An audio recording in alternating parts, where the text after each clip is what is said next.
Reasons. Number one, lack of material time. Number two, my jokes are not funny. Nobody laughs at my jokes. But I want to tell you something. Those who laughed at my jokes before, out of respect, are now happy members of the bar. That was a joke. I have a joke. I try to cover all my topics until noon tomorrow. Those interested to come back in the afternoon for the bar methods in labor law, we have bar methods. You like? Yes. Or you want to, it's up to you, no? Tomorrow is Thursday, Wednesday.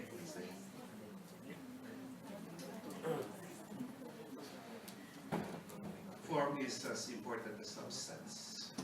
As I said, 60% of labor law only, you can get 100 in. Okay. Let's go to labor principles. Chrissy Aquino has engaged Divina Law. Did you know that? Because she's having a problem with her investment. Allegedly, she has been duped by somebody. She wants to vindicate her rights through two heavyweight law firms, Divina Law and Fortune. Terbasa, di ba? I would have been very, very concerned for her 3 years ago. But now, I'm not that concerned anymore. After Philip, who came next? Joey. After Tambalang. Joey, Probability. James. After James, Herbert. Philip gave her Josh. Joey gave her STD. James gave her Bimby. Herbert gave her a heartache. Why? Because he disowned her on national TV. And from that time on, she promised never to love a man again. Unknown to you, to the public, there was a Chrissy and I relationship.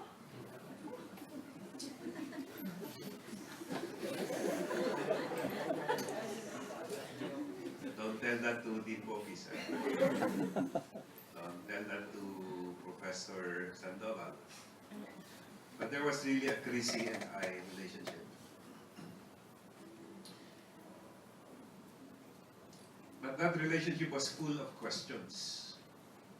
Whenever I made love to her, I always asked myself, is she moaning because she feels me? Or she is fantasizing her birth? On her part, she asked herself, is this labor arbiter pumping me because he loves me? Or he just wants my brother to appoint him as a commissioner?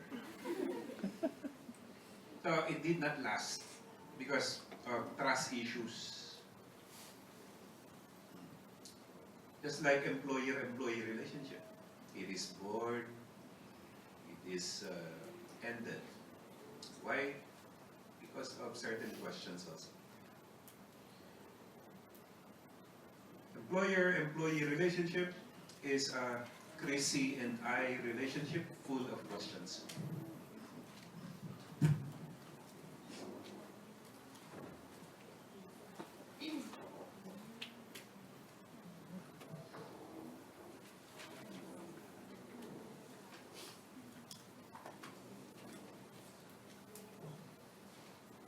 It is an asymmetrical relationship. The judicial characterization in Milan versus NLRC 2015.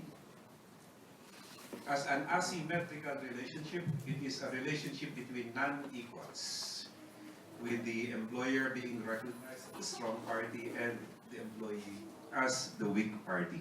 Malakas pala pag ano. And for that reason,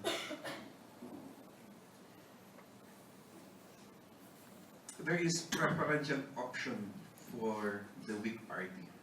And that explains the protective statutes.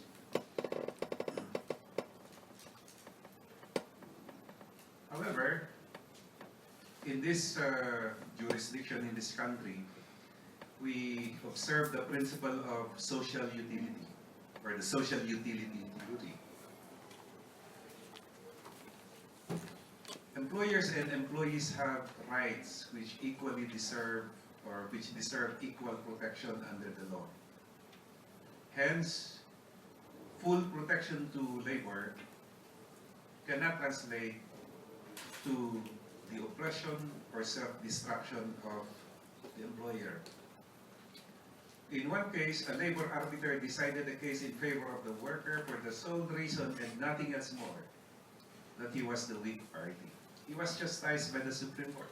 He was reminded of the rule that it cannot be supposed that every labor case shall be resolved in favor of the worker. Okay.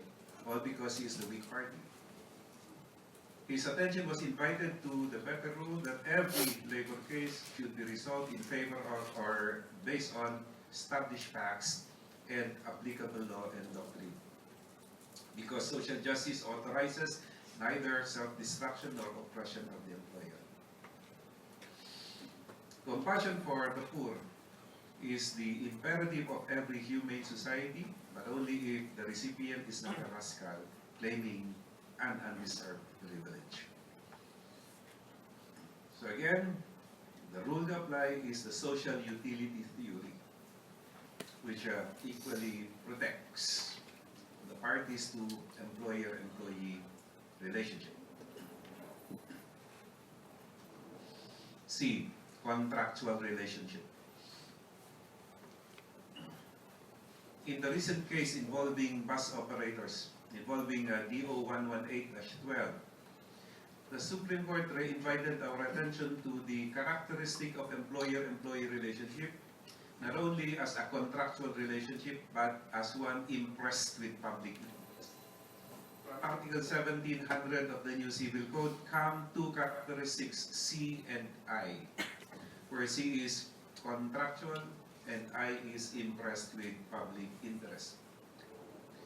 As a contractual relationship, employer-employee relationship is governed by principles governing contracts in general, one of which is freedom of contracts principle, or 1306 new Civil Code.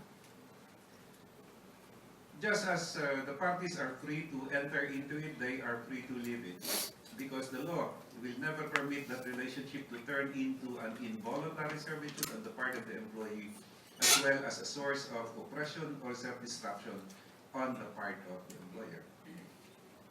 And to prevent EER from turning into an involuntary servitude, Article 300 gives the employee two rights. Number one, right to resign. Number two, right to quit, which is your constructive dismissal.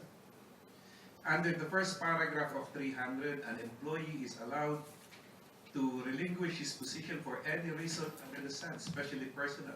Okay? When he cannot sacrifice personal interest, okay, at the altar of the employer's business interest, then he is free to go, subject only to his right or duty to serve notice 30 days before his intended resignation. Otherwise, he becomes liable for damages. When his employer has rendered his employment or continuing employment impossible, unreasonable, unlikely, he is free to quit and later charge his employer with constructive dismissal. Our concept of constructive dismissal is that there is a quitting for a just cause. And the just causes for quitting are your SICO acts. Under the second paragraph of 300, serious insult, inhuman and unbearable treatment, crime or offense, other analogous causes like unlawful demotion, unlawful transfer, non-payment of salaries, clear discrimination, insensibility, disdain, any act committed by the employer which places his employee in a situation that leaves him no option except to quit results in constructive dismissal. But since we observe the social utility theory, then the law gives the employer equal number of rights. If the employee is given two, the employer is given two also, namely right to suspend and right to dismiss. Your chairman has decided cases involving distinction between resignation and constructive dismissal. This area is very important. I believe there will be a question in this area. So what is the difference between resignation and constructive dismissal? Common denominator is there is self-termination. The employee relinquishes his position, gives up his position. But in resignation, that relinquishment is voluntary. And usually it serves a personal purpose. But in constructive dismissal, which is called a disguised dismissal, the self-termination is involuntary. There is a quitting. Why? Because continued employment has been rendered impossible, unlikely, unreasonable by the employer. Now, when is there a dismissal? The rule in this country is that the employer has the burden of proving the validity of a dismissal, meaning his just or authorized cause. But that burden is second only to the burden of the employee to prove the fact of his dismissal. And how does an employee discharge his burden of proving the fact of his dismissal? Number one, he must prove 1, 2, 3. Number one, employer-employee relationship unless admitted. Number two, complete severance of employer-employee relationship unless the complete destruction is admitted. And number three, the employer's overt act of dismissal. Focus on number two, no dismissal unless there is a complete destruction or severance of employer-employee relationship. But in the case decided by Justice Del Castillo, namely the Orchard Golf and Country Club versus Francisco, March 18, 2013, there was no complete destruction of employer-employee relationship, and yet he held that there was constructive dismissal. Why? A club accountant was slapped 2 suspensions. The first for 15 days, the second for 30. What was the basis of the first? Her alleged willful disobedience. She was instructed to prepare a letter for SGV. She did not. For that reason, she was slapped a 15-day suspension. When she returned to work, she was not given back her position as club accountant. Instead, she was demoted. Following her demotion, she was slapped another suspension, this time for 30 days. Based on what? On her alleged disloyalty. Allegedly, she threatened to expose tax anomalies committed by her company. So for 2 offenses, she was slapped 3 penalties, 2 suspensions, and 1 demotion. Never mind the 2 suspensions because anyway, she did not contest the validity thereof all the way up to the Supreme Court. At one point, she abandoned the issue. But relative to her demotion, it had no justification at all. But take note that she continued to report for work, receiving the same amount of monthly salary. And yet, so there was no complete destruction of employer-employee relationship. And yet, Justice Del Castillo saw in her a constructively dismissed employee. Why? Viewing the attending circumstances, Justice Del Castillo saw in her a necessitous person.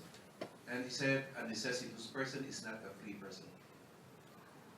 In that case, he gave us a new, a non-traditional, non-conventional concept of constructive dismissal. Because of the abuses perpetrated on her, reducing her to the status of a necessitous person, she was left in a position that left, she was placed rather in a position that left her no option except to continue working. Except to continue working. That is the opposite of except to quit in our traditional formulation for constructive dismissal. But do not quarrel with the Supreme Court because the Supreme Court is the Supreme Court. So how can there be constructive dismissal, okay, when there is continuity of employer-employee relationship? Now, what makes the difference? Okay. The status of that club accountant as a necessitous person. So do not forget to give that phrase. Okay. Necessitous person.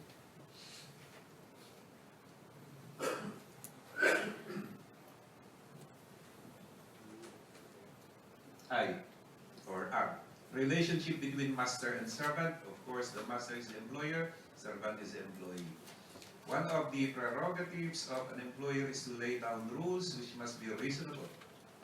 What happens if the employee does not comply, follow those rules? He can be terminated on the ground of willful disobedience, provided said rules are reasonable, made known to him, they pertain to the work he performs, he willfully violated those rules or rule, and his violation thereof is characterized by wrongful and perverse attitude. Wrongful and perverse attitude. In this connection, take note of burden of proof. So again, the rule is the employer has the burden of proving the validity of a dismissal, but only after his employee has proven the fact of his dismissal. What kind of proof is required in labor cases, in termination cases? Substantial evidence. So the employee who is imposed the burden must prove the fact of his dismissal with clear, convincing, positive evidence. What about the employer? How does he establish his just or authorized cause? Same, okay? With substantial evidence. But in the case of Duty Free Philippines versus TRIA 2012, decision of Justice Trata, the court told us that the employer must prove the validity of the dismissal clearly and convincingly, which invites our attention to the hierarchy of burdens of proof. On top of the ladder is proof beyond reasonable doubt. Next to it is not preponderance, but clear and convincing evidence. Number 3 is preponderance. Number 4 is substantial evidence. By telling us in Duty Free Philippines versus TRIA 2012, that the employer must prove the fact or the validity of the dismissal clearly and convincingly. Did the Supreme Court elevate number 4 to number 2? Did it make substantial evidence clear and convincing evidence? Let us study jurisprudence. In the earlier case of Manalo versus Nieves Confessor, this is 1990s, the Supreme Court told us that the burden in administrative cases, including labor cases, does not change. It will always be substantial evidence. In an SMC case, SMC versus NLRC, Supreme Court clarified, okay, that the employer has the burden of proving the validity of a dismissal clearly and convincingly. Clearly and convincingly. So, parang yung number 4, umakas sa number 2, di ba? But take note of the following words. Must prove the fact, the validity of the dismissal clearly and convincingly with substantial evidence. So the burden does not really change. So what is the sense in saying that the burden is the duty to prove just cause clearly and convincingly? Take note of the types of substantial evidence to which our attention was invited by Justice Bersamin in one of the cases he has decided. According to him, substantial evidence is of 2 types, namely qualitative substantial evidence and quantitative substantial evidence. Qualitative and quantitative. What goes into quantitative substantial evidence? Numbers. An employer relying on a just cause has certain requisites to establish with substantial evidence. If the ground relied upon by him is willful disobedience, what are the requisites he must establish with substantial evidence? Number 1, his rule, his order, his directive, which must be reasonable, made known to the employee, pertains to the work of the employee, must have been willfully violated by the employee, and violations characterized by wrongful and perverse attitude. So 1, 2, 3, 4, 5, 6, you are looking at numbers. Okay, that is what is meant by quantitative substantial evidence. In contrast, does the employee have to prove numbers? 1, 2, 3, 4, 5, 6, answer no. Now, what goes into quantitative substantial evidence? form of evidence. Form of evidence. An employer relying on retrenchment as a ground for dissociation is required to prove substantial losses with a prescribed form of evidence. What is that form of evidence? Financial statements duly certified by an independent external auditor. Okay. If the ground relied upon by the employer is redundancy, the prescribed form of evidence is feasibility study approved by management, which feasibility study must show the new staffing pattern, which in turn must show that the reduced manpower can still meet the same business target. If it cannot, there is no justification for the manpower reduction or streamlining. So again, that is also prescribed form of evidence. Question: does the employee burdened with having to prove the back office dismissal, okay, have forms of evidence to observe? Answer: none. We have been told repeatedly that employer-employee relationship, which is the first he must establish unless admitted, okay, may be proven with any relevant evidence. There is a prescribed form of evidence for establishing employer-employee relationship. So in what sense do we understand TRIA, or duty-free Philippines versus TRIA? We understand it as an invitation to the two types of substantial evidence, namely quantitative and qualitative substantial evidence. Okay. Do not forget, Manalo versus Quantiso. The burden does not change in labor cases. It will always be substantial evidence. I, in persona. Three principles that you will need in relation to this characteristic. Number one is the principle of total insulation. Number three is the principle of limited liability, and the principle of unaltered responsibility. Again, principle of total insulation. Number two is the principle of limited liability. Number three is the principle of unaltered responsibility.